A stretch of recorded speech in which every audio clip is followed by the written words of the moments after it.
Hi everyone, I am Shan. And I am Tam. This is the Real Talk Podcast. On this podcast, we have some candid conversations between us about love, family, faith, relationships, parenting, work-life balance, and everything in between. We invite you to not only listen, but interact with us and our guests as we have some real talk. Real talk. Real talk.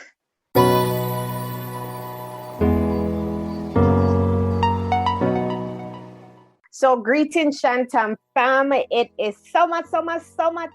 It is hot outside here in Canada, and Tam and I are excited. We're back with our sister friend, Ms Fabulous Fabian Dehaney. Fabian has been on numerous platforms for us.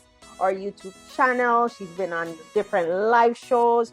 We had her on our previous podcast. Fabian is just full of passion and purpose. She's impregnated with purpose. So we always want to have Fabian on our platform. And today we're going to be talking about sexuality for Christian women, right? Mm-hmm. How hard it is for Christian women to embrace our sexuality. So we're gonna have some real talk.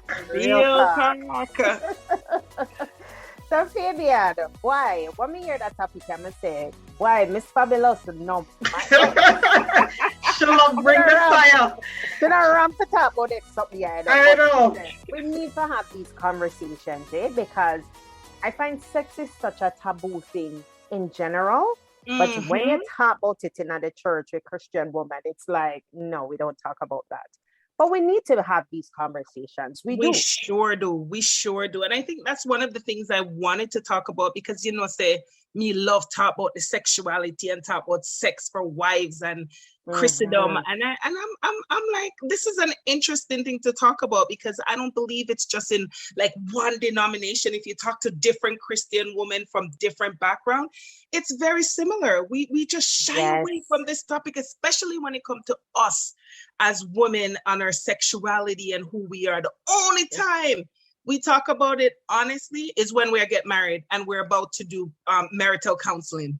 But that's not okay though, right? Because isn't. No, because then what happens is that I think the more we talk to people, the more you get rid of the shame, even as women, is the more comfortable you are with your body, right? Because then what happens when you get married, like, how you are gonna know what please you if you don't know what please you? How you expect your husband are gonna know how to satisfy you sexually if you don't know as a woman what works for you and your body, right? But then the church make it feel like say you're nasty and you're dirty if you think about these things or you want to have these conversations. But it's an all natural part of who you are, right? Or to even just like Shan, you're saying, how are you going to be able to communicate that to your partner if you don't know? But if you don't know what you want or what works for you. Why is it that you shouldn't communicate that? Like, why you're supposed to feel bad about communicating exactly what you want or why, even if you do know, like what pleases you, you know what I mean? The thing is that I wanted to jump in there. I find that a lot of time with us Christian women, if we say, I like it this way, or I like it that way, we get that sense of judgment. Oh, you said, what is she? What is that? Yeah. You understand? So freaky. Damn weird stuff. I wish you know about that. Wish you know about that. And so we have the bedroom is undefiled.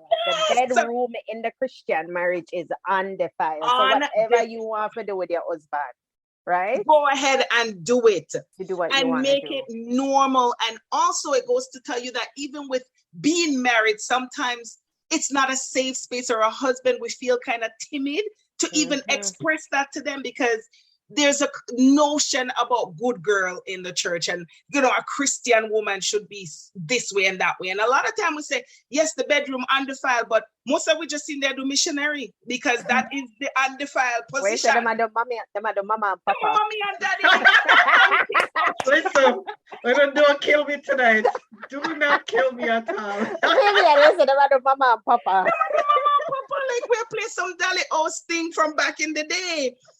And that's where I feel like we have to start, because women in the church, even just to say the word vagina is like taboo. Yeah. You can't say, what? Don't we all have one? But it's funny you said that, Fabian, because a few months ago, I think last year, so you talk about the different church with the denomination, right? There is this huge following on Facebook called the Love God, Love Sex community with Pastor Kimberly Bulgin, right? Yeah. She's an Adventist pastor, and she embraces her sexuality and speak about sex. Yeah. So Tam and I actually joined one of her workshops a few months ago just to see what it was about. And that's one of the things she spoke about too. Take a mirror and look at your vagina. Yeah. What it looks like. She even went as far to say, write a letter to your vagina. Yeah. Because the vagina has gone through so much, right? Yeah. Childbearing, abuse, a lot of trauma. intimacy, trauma. We don't acknowledge it. Yeah. Embrace your vagina, right? What does it look like? Embrace your sexuality. What do you feel like? Just get naked and dance around the mirror. And it's just be free with and who you are. Honestly, that boosts your confidence to 1,000 degrees. Because if you don't love yourself and feel comfortable about yourself, how are you gonna feel comfortable in front of your husband? Yeah, with somebody else. You're right. You can't. So you're right, Fabian, because a lot of women probably don't even know what their vagina looks like, right? Don't even know the different kind of section to it and how things operate. And if you can't take a mirror and look at it, you're going to spread it out in front of your husband for him to look on it for you. And we know that you should be doing. He should be exploring. You can't manage. We cannot manage tonight. We want to make it normal. Like, first of all, we say, most of us who had sexual experience outside of church, and then we come into church and then we become saved and we get married. My thing is, why does the world that we live in before we came to God or even sanctify our marriage, we had a better sex life then than now, and we're within the confinement of what God has says.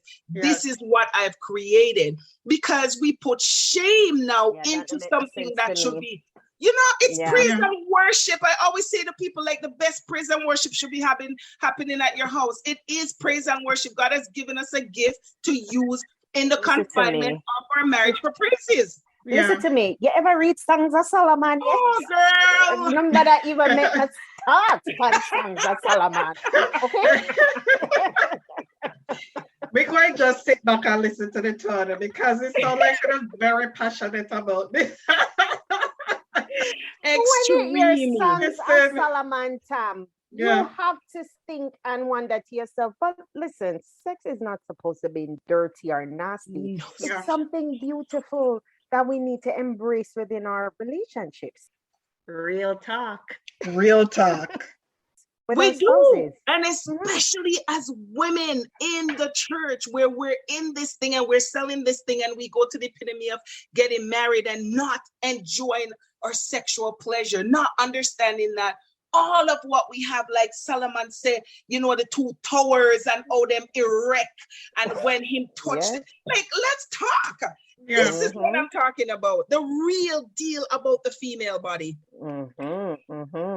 And because it is quite evidently spoken to in the Bible, which is our guide and our word, I not say why we really should have had that level of shame and discomfort in talking about it. You know what I mean? Or embracing it. Because I saw something somewhere too, where someone was drawing reference to the fact that Even Jesus himself was not shy about addressing the issue or having conversations about sexuality, because when he had that conversation with the woman at the well. Come on now, come on, Mr. You're marching down what I was thinking. Yes, so talk to me about that, because I actually saw that reference being drawn somewhere too. And so they're like, Jesus wasn't shy about sexuality, so why should we? And neither was he shaming about it. He drew reference to it because it was something she was dealing with. Because he's saying you had all these husbands,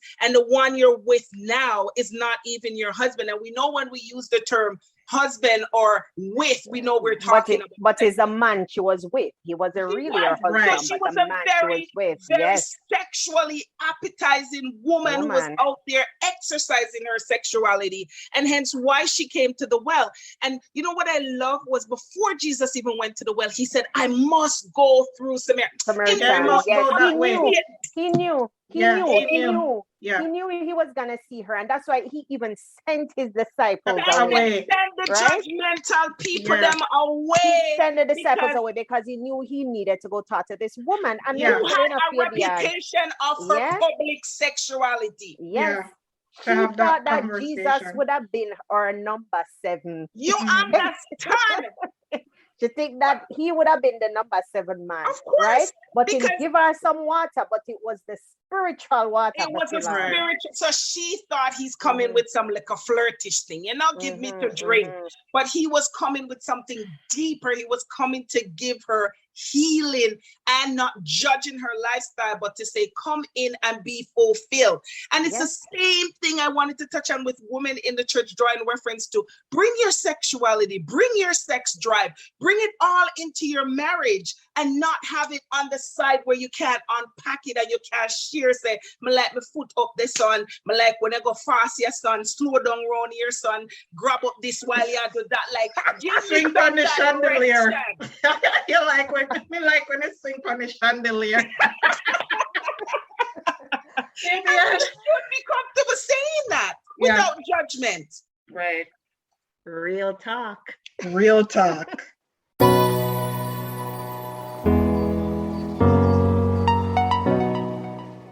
And the other thing too that Shan talked about the Love God, Love Sex community. When we did that, that whole community and the embracing of the sexuality and all of that, it's really about the fact that you can embrace that sexuality and not be sinning, and not be ashamed, and not be sinning either, because a lot of these women are single women that are having the conversation, and it is a matter of trying to deal with that too. Your singleness, and still admitting the fact that you have your urges. Okay, so I did that think about today. And that is not a conversation that we talk about. We never especially talk the about single it. women struggle. Them say pray about it. I get it. I understand pray. But we also need to give people tangible tools. Let's talk about what's happening that, because the urge is real. It's true. You know what the thing is, I find a lot is that they deal with the man's sexuality a little bit more because them say them have wet dream and they have erection, but we wake up with our body just as alive. Listen to me. We wake up with our body the same way. It's just that we don't have something stand up in front of us. We can't be talking to you and we have drip, drip, drip, drip, drip. We function the same way. We can't manage it. We have the same thing. No, you do have the same thing. No, but it's true. No, it's true. Tam, remember real we were at this prayer call the other day, Twan, the same thing. Someone was giving their testimony and she talked about even being divorced, right? And even after divorce, I just said she never want to hear nothing from the pit of them because as your table and the how she used to do with her husband. I know she can't get it. I also frustrated. It's a frustrating thing. And I'm like, but it's a real thought though. It's real. And we always want to hide that women, we're so controlled. And so we walk around and we pretend like we don't have these urges. Some of us have very high sex drive, and that's the way God made us. And here we are going in a marriage and we're like, okay, you know, one time a week, good one. We know 7 1 throw it down 7 days a week. But you feel like if you say that and open, then something is wrong with you. Nothing is wrong with you. Nothing is wrong with you. Nothing is, you are normal and you're healthy. Real talk. Real talk. And you're healthy and all the great health benefits. I'm telling you, I always said, when I think about it and I say growing up, I never went to a sex ed class at church. Never. It was never offered. And even till today, it's one of those things that I advocate for the young adults and the young children now in churches to have those conversations, because honestly, Tam and Shan, the school is having it. Yeah. They might have it. They might teach children about it. So why don't we do it in a biblical context and take out the shame and the condemnation? Yeah, and have them to understand. And also, like we were saying earlier, give them tools to be able to deal with it. Because it make no sense you tiptoe around it and try to avoid the conversation. Yes. Like even with us as parents and our young people, we need to have those conversations from early. Right? Very much so. Yeah, and to let the kids not be ashamed about talking about it, right? And coming to you with it, and for you to help them to deal with these things in a healthy way. And this is how we begin to break the cycle, because it has to start at home.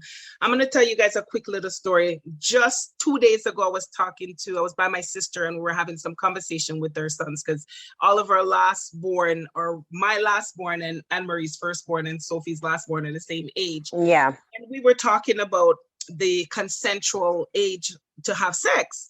The topic came up. So I boldly said, it's 16 is the age that you can consent to sex in Canada.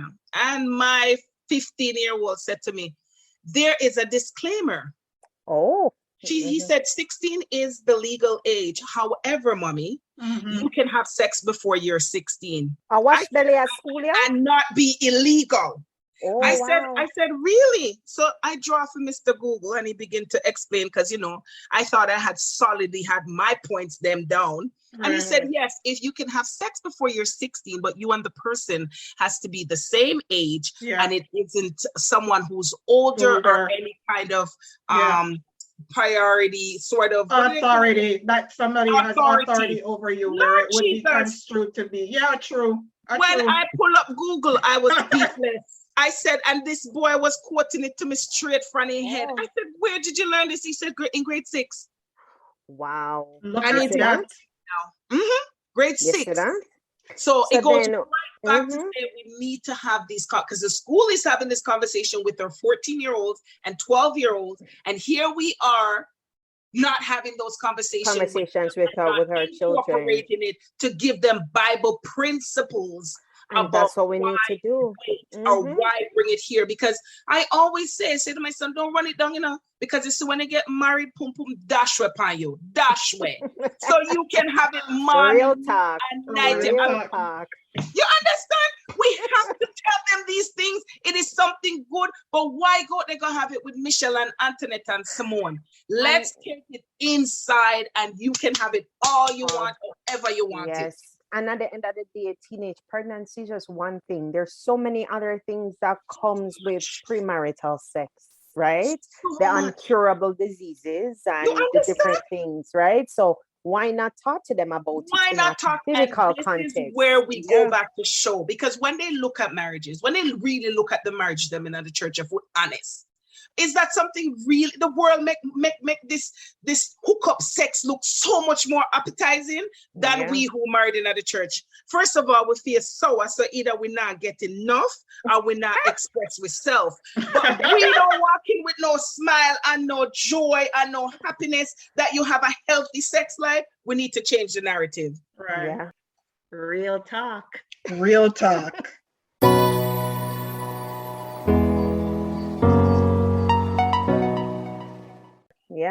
No, real talk.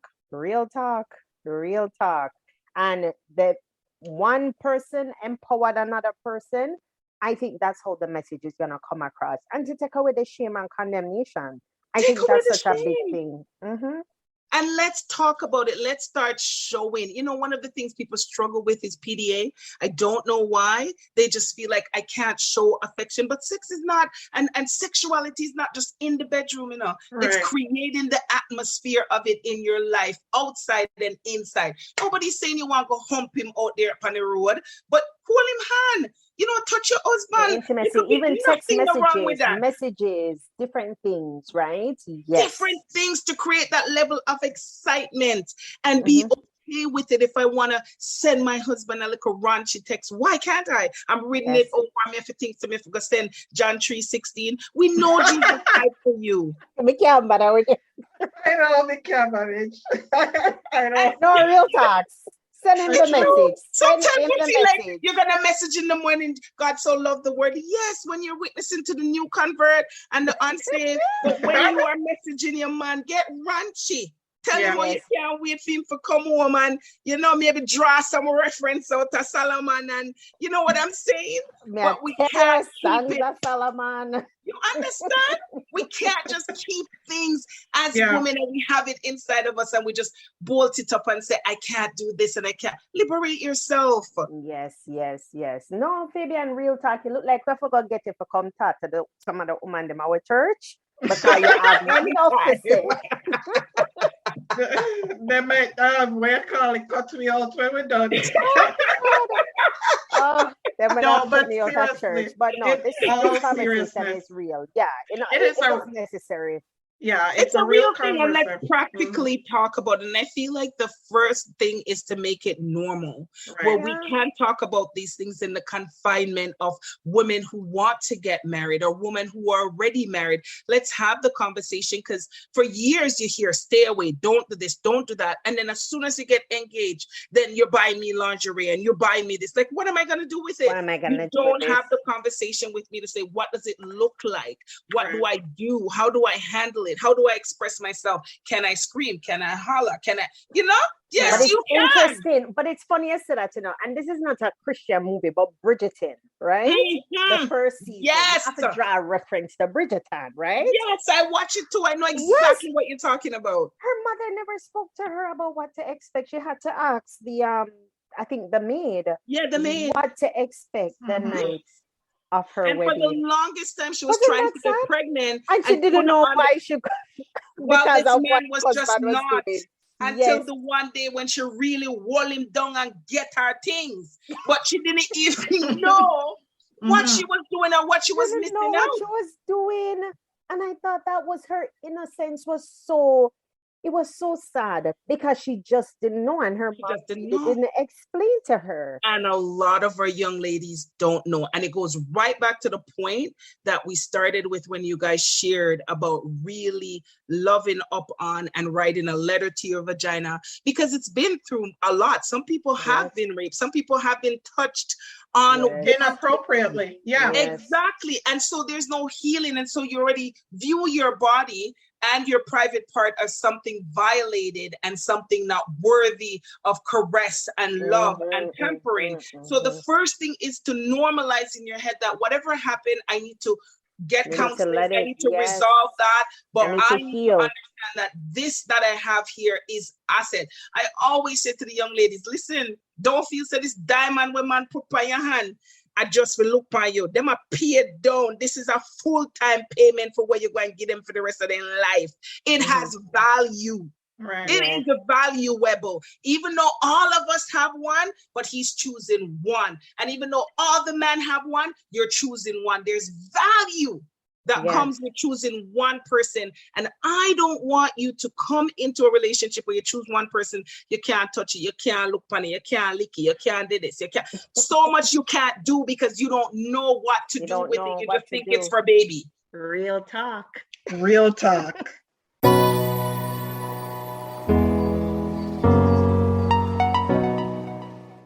Yeah. And that's a sad reality. Listen to me. This can be a part 2 conversation because you just said someone just know a strike a nerve. Some women think it's only for babies, and sadly, there's so many women who have never experienced even an orgasm, Oh, or never experienced what their body feels like, because they feel like that part of them is just for having a baby. Baby. for having baby. And so and to experience that, you have to have a level of comfort with your body. That's why I love the mirror. I love the idea of the love letter. I love it because if you can't release, you're tense. And there's no way you fly off or chigga off or run or blood with you being tense. Yeah. You have to be able to let your body go and not have all these thoughts in your head about your stretch mark and your thighs were too big. At the end of the day, it's perfectly set. This man has married you. He loves you. Listen, let the mind go free and enjoy the passion that comes with it.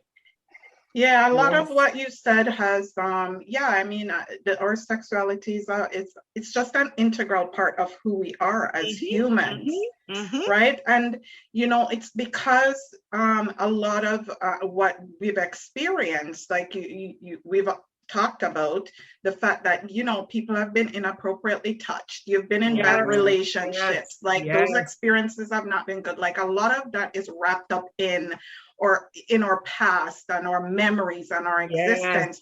So it's kind of hard for people to break out of those, the things that they hold on to. Correct. When that you know connects them with the sexual part of who they are.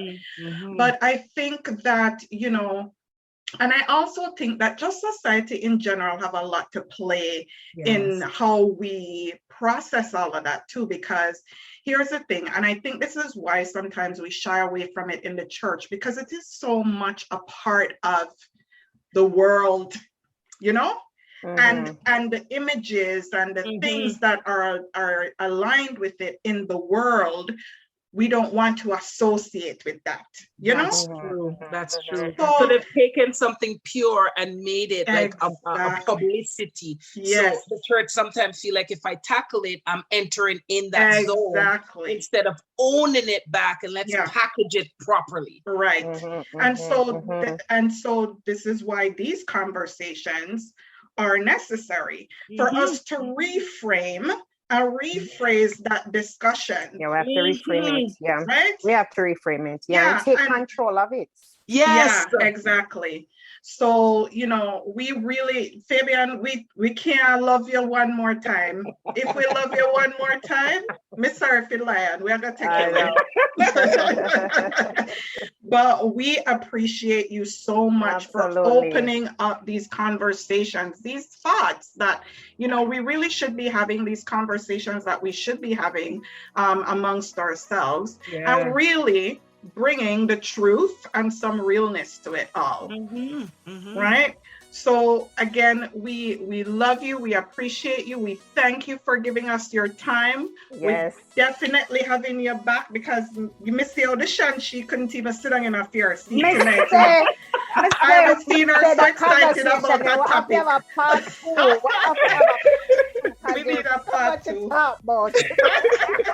You got her all riled up, Ms Fabulous. I think I have a part two to this.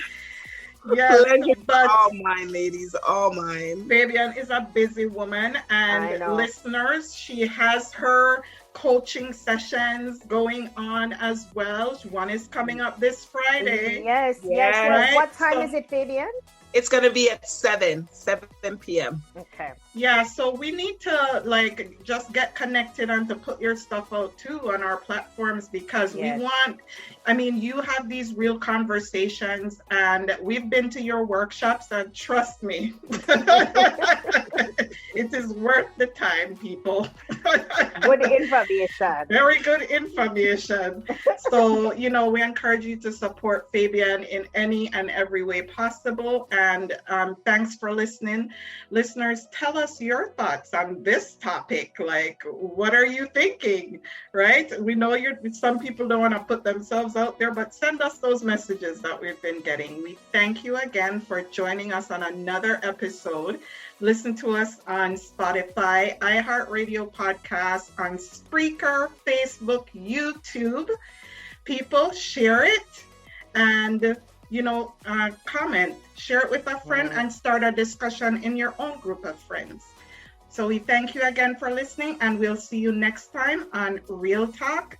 What good people? Take care. Don't forget to visit Shan and Tam on all their social media websites.